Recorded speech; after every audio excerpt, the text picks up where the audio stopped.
just look at this girl who is 8-year-old and she is presenting with us with temperature, high-grade fever for the last 3 months. Look at the hands.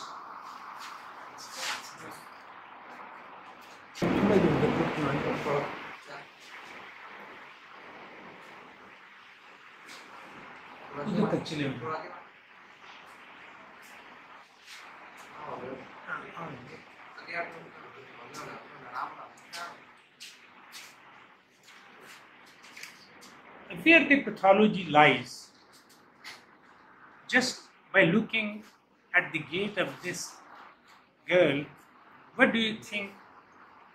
What would be the lesion?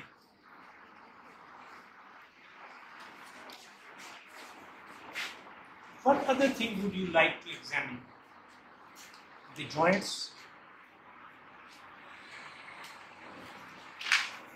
How would you test the joints? Just very slowly you can check the movements, but keep looking at her face. So if she feel pain, then you stop.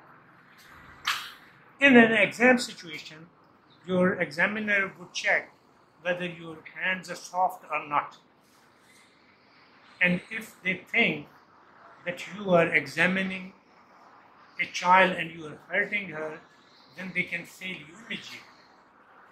So that we examined the knee joints. Then for hip joint, because of her modesty, we won't make her naked.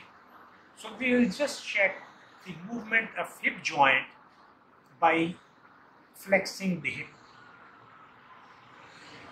Though it's not very painful, but you can still see misery on her face.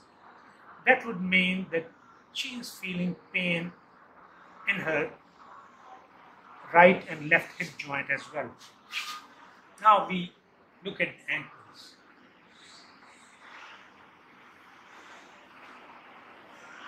So she has painful joints, but it does not fit into the rheumatoid arthritis or juvenile chronic arthritis.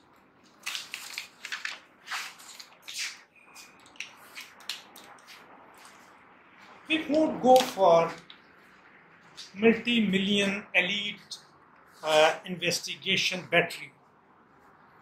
We just, because of this high-grade fever and miserable condition, and I think this child is a neglected child,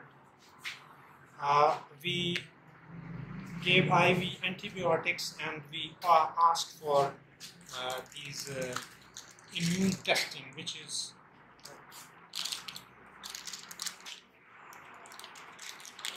which we can check very quickly.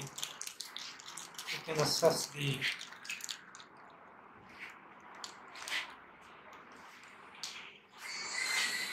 status of in our third world country situations. The typhoid and the malaria are the common culprits for such a child who has as a result of this infection, who has this severe anemia, developed severe anemia. We are giving at the moment cefotaxime, and then we are giving antimalarial and some iron supplements to refurbish her blood count. So can you see the hands comparing with your palms? Extremely severe pain.